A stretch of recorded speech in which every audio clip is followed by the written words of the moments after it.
You might think the Silk Road was, a single ancient highway stretching from China all the way to Rome, mainly for silk. But it turns out almost every part of that idea is wrong. That's right. It's a common image, but not quite the reality. So, prompted by your curiosity, we're going to dive deep into what we now call the Silk Roads. Our mission today is really to unpack those common misconceptions and hopefully reveal the complex and frankly fascinating reality of this network, what it actually was, why it mattered so much back then, and interestingly, why it's sort of back in the news today. Okay, great. So let's start with that single road idea. It wasn't like there was an Interstate 1 paved from, say, Beijing straight to the Forum in Rome. No, not at all. That's the first big misconception. What we call the Silk Roads weren't one continuous road. It was much more like an interconnected network. Land routes, sometimes sea routes too. And these routes, they shifted. They evolved over centuries. Things like wars, geographical barriers, political changes, they all affected where the paths went. Early attempts to set up stable routes north of the Caspian Sea and the Caucasus, for instance, well, they often ran into difficulties. It wasn't straightforward. So definitely not just a simple line on a map. And it wasn't a short-lived thing either, was it? This network existed for a long time. Oh, absolutely not short-lived. And we're talking a really substantial time frame here, stretching basically from the 2nd century BC all the way up to the 15th or maybe even the 16th century AD. Wow, that's huge. Yeah, and within that huge span, historians usually point to 3 major periods when things really flourished, when trade and connection were particularly strong. And these periods, they tend to coincide with the rise of big, powerful empires that could provide some stability along the roads. Okay, and those periods were linked to specific empires, right? Who were the key players? Yes, exactly. The first big period of growth kind of aligns with the Parthian Empire in Persia or Iran and the Han Dynasty over in China. That started around the 2nd century BC. Okay, Parthians and Han. Then, much later, you get a second wave with the rise of powerful Islamic governments like the Umayyad and then the Abbasid Caliphates. That's roughly the 7th to the 10th century. The Islamic Golden Age. Precisely. And the third major boom time.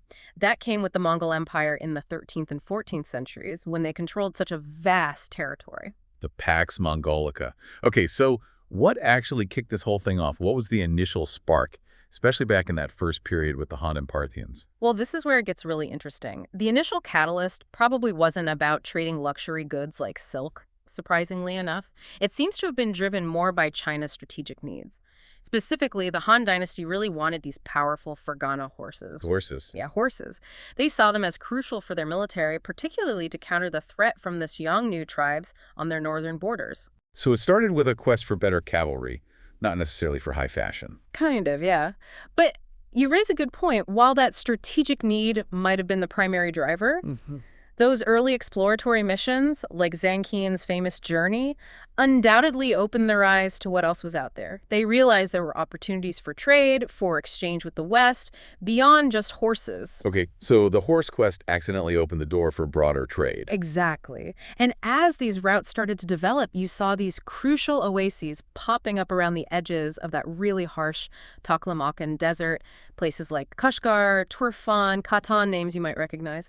They become vital hubs, stopping points for this growing trade. And Iran, or Persia as it was known then, seems geographically central to all this. It feels like the routes almost had to go through there. Oh, absolutely. Iran's geographical position was, and still is, incredibly significant. You really can't overstate it.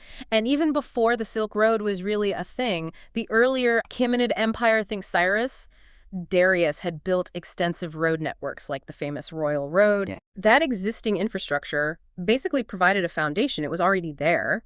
Then the Parthians came along, and they were really key in the 2nd century BC. They established security along these routes and formalized trade relations with Han China. They sort of put the structure in place. So those older Persian roads became the backbone. It's a detail you don't often hear the layers of history involved. Precisely. And the story continues. The Sassanids, who followed the Parthians, they also controlled these vital trade arteries. They had a very strategic view of trade. They even developed alternative sea routes down in the Persian Gulf. Ports like Karak and Siraf became important. They understood that relying solely on land routes had its limits and vulnerabilities. Smart. Diversifying their options. Okay, now, the name itself, Silk Road. It really makes you think silk was the be-all and end-all. But was it? Well, silk was definitely a major commodity, no question. It was highly valued. The Chinese government actually used it to pay taxes and salaries sometimes. And in Rome, oh, it was incredibly coveted, a real status symbol. Yeah. But, and this is the crucial part, it's vital to understand that a huge variety of other goods were moving along these networks, too. It was about so much more than just silk. Right. So what else was being traded? What was going east to west and west to east? Okay, so from east to west, besides silk, you had things like Chinese jade, which was highly prized. And later on, crucially, the technology of paper making moved westwards. Spices from the east were also very popular. Paper, wow. That's huge. And coming the other way. From west to east, you had precious stones, ivory, certain fruits like figs, cucumbers, grapes made their way east. Indian steel was renowned. And interestingly, Parthian leather was known in the East, even if the leather itself wasn't always actually made in Parthia. Ah, so like a branding thing almost. The Parthians were known traders of it, even if they sourced it elsewhere. Exactly. It shows how these trade hubs could get associated with certain goods, even if they were just intermediaries. That's interesting. And I guess these goods weren't just packed up at one end and unpacked at the other, unchanged? Oh, definitely not. That's a really key point about the value chain here. Goods were often transformed along the way. Different cultures would add their own designs, their own craftsmanship. You might find, say, silk woven in China, Yeah. but then embroidered with a Persian tree of life design, and that piece ends up in Europe. It's a real fusion. Cultural mixing right there in the objects themselves. Absolutely. And it's also really important to remember most of the trade was probably quite local. Goods would pass through many hands, many merchants along the route. It wasn't usually one person traveling the entire massive distance from China to Rome. That was rare. Right, more like a relay race for goods. Yeah. Okay, so this incredibly complex, long-lasting network, trading all sorts of stuff. But the name Silk Road, it feels so singular, so ancient. When did that name actually come about? You hinted it wasn't that old. Yes, this is where it gets really surprising for many people. The name Silk Road, or Seidenstrasse in the original German, is actually pretty modern. It's only about 150 years old. It was coined by a German geographer and historian, Ferdinand von Richthofen. No way, 150 years. So not ancient at all. Why did a German scholar invent it in the 19th century? What was the context? Well, you have to think about Germany in the late 19th century. It had recently unified, become a major power, but felt kind of geographically hemmed in within Europe. Okay. They were looking eastward, looking for ways to connect, to expand influence and trade opportunities, particularly towards Asia. So highlighting this historical route, the Silk Road connecting east and west, served German strategic and economic interests at the time. It framed a historical precedent for their own ambitions. Wow, so the name itself is tied up in 19th century geopolitics. That definitely changes how you think about it. It does. And while the name is convenient, it can sometimes make us overemphasize the silk part, as we discussed, and maybe underappreciate all the other things that moved along these routes. Like ideas and culture, which you mentioned earlier. That must have been huge, too. Absolutely enormous. The Silk Roads weren't just about material goods. They were massive conduits for the spread of religions, philosophies, technologies, artistic styles. Think about Buddhism. It originated in India, right? Right. But it traveled north and east along these trade routes through Central Asia, supported by empires like the Kushans, and eventually became deeply rooted in China, Korea, Japan. We see the physical evidence in places that were major Silk Road hubs, like the giant Buddha statues in Bamia in Afghanistan, or sites in Merv and Bulk. So those iconic Bamiyan Buddhas, tragically destroyed, were literally monuments to the Silk Road's cultural reach. Precisely, a testament to that flow of ideas. And it wasn't just Buddhism. Zoroastrianism, the ancient Persian religion, spread. Manichaeism, another faith originating in Persia, traveled both east and west incredibly. Manichaean communities existed as far west as the Alps. Wow, I had no idea. And later, of course, Islam expanded eastward along these same well-trodden paths. Incredible mixing pot. And technologies, too. You mentioned paper. Yes, papermaking's a huge one. That knowledge traveled from China through the Islamic world, eventually reaching Europe. Imagine the impact on literacy, administration, scholarship. Game-changing. Absolutely. And later on, though maybe through slightly different routes and periods, other revolutionary Chinese inventions like printing, the magnetic compass, gunpowder, they also made their way westward, fundamentally reshaping the world. But all this connection, this movement, it must have had downsides, too. You can't have that much interaction without, well, unintended consequences. You're absolutely right. There was a dark side to this interconnectedness. And it's a sobering one. Disease. Disease. The Silk Road network played a significant role in the transmission of infectious diseases across vast distances. The most devastating example, tragically, is the Black Plague. Bubonic plague, right? Mid-14th century in Europe. Exactly. While its exact transmission routes are complex and still debated by historians, the trade networks are widely accepted as having facilitated its spread from Central Asia towards the Middle East and Europe. And the impact was catastrophic. Utterly catastrophic. It wiped out a huge percentage of Europe's population. This led to massive social and economic upheaval, severe labor shortages, peasant revolts. Some historians even argue that the Black Death played a role in weakening the feudal system in Europe. It's a stark reminder that connection brings risks as well as benefits. A truly globalized world, even back then, with globalized problems. That really makes you think, especially when we look at today. Which brings us to the present. We hear the term Silk Road quite a lot again now.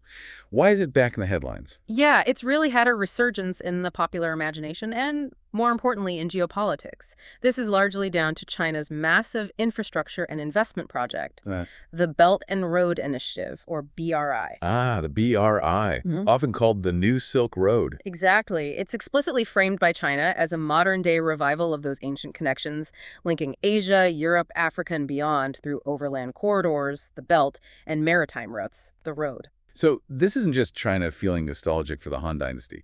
There are clear, modern strategic goals here. Oh, absolutely. It's a cornerstone of China's foreign policy and economic strategy. The motivations are complex and multi-layered. On one level, it's about projecting China as a global superpower, increasing its political and economic influence across Eurasia and Africa. Right. It's also about securing reliable trade routes, especially for energy resources coming from the Middle East and Central Asia. They want to reduce their reliance on sea lanes like the Strait of Malacca or the Strait of Hormuz, which they see as potentially vulnerable. Makes sense from their perspective. Less reliance on maritime choke points. Precisely. And it's also about finding new markets for Chinese goods and construction capacity, particularly in developing countries along the routes. It stimulates their own economy, too. It definitely sounds like a grand strategy, echoing the past in some ways. Are there clear parallels between the BRI and the historical Silk Roads? There are certainly parallels, and China emphasizes them. Both involve connecting east and west. Both have land, belt, and sea road components. Both aim to facilitate trade and movement. But there must be differences, too. Oh, absolutely. A key difference is the intentionality and scale. The historical Silk Roads, as we discussed, evolved somewhat organically over centuries, shaped by many different actors and forces. The Belt and Road Initiative, however, is a highly proactive, centrally planned, and massively funded undertaking driven primarily by one state, China.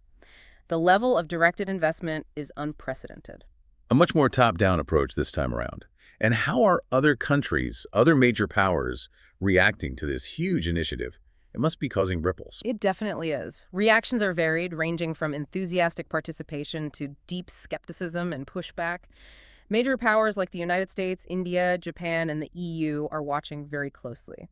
There are concerns about debt sustainability for participating countries, transparency, environmental impacts, and of course the geopolitical implications of China's expanding influence. Right, so it's become a major factor in international relations across Eurasia and the Indo-Pacific. Without a doubt, it's reshaping trade patterns, infrastructure development, and political alignments in significant ways. Okay, so wrapping this all up, we've gone from debunking the single road myth to seeing this incredible dynamic network. We've seen Iran's absolutely pivotal role, the sheer variety of goods traded way beyond just silk, and the profound impact on spreading ideas, religions, technologies. And diseases, unfortunately. And diseases, yes, the good and the bad of interconnectedness. Exactly. It really highlights that the Silk Roads were never just about commerce. They were about the complex, often messy process of human interaction across vast distances. So reflecting on all that history, it leads to a pretty interesting final thought for you, the listener, to consider. Indeed. Knowing this deep history of the Silk Roads, understanding its long cycles of prosperity and decline, its incredible power to connect, but also its unintended consequences like the spread of plague. What lessons can we draw from that past as we look at China's ambitious Belt and Road Initiative today? What does history tell us about the potential and perhaps the inherent risks of trying to build these vast networks in the 21st century? That's definitely something to mull over. How might history rhyme or perhaps repeat in this new era of global connection spearheaded by the BRI? If this deep dive has sparked your interest, we really encourage you to explore some of these historical periods, these empires, or the specific regions like Central Asia or Persia in more detail. There's just so much more fascinating history there.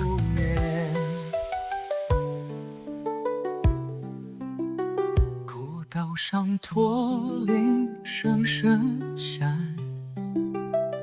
绿洲上莫共长天，风沙中留下足迹，丝绸故事代代传。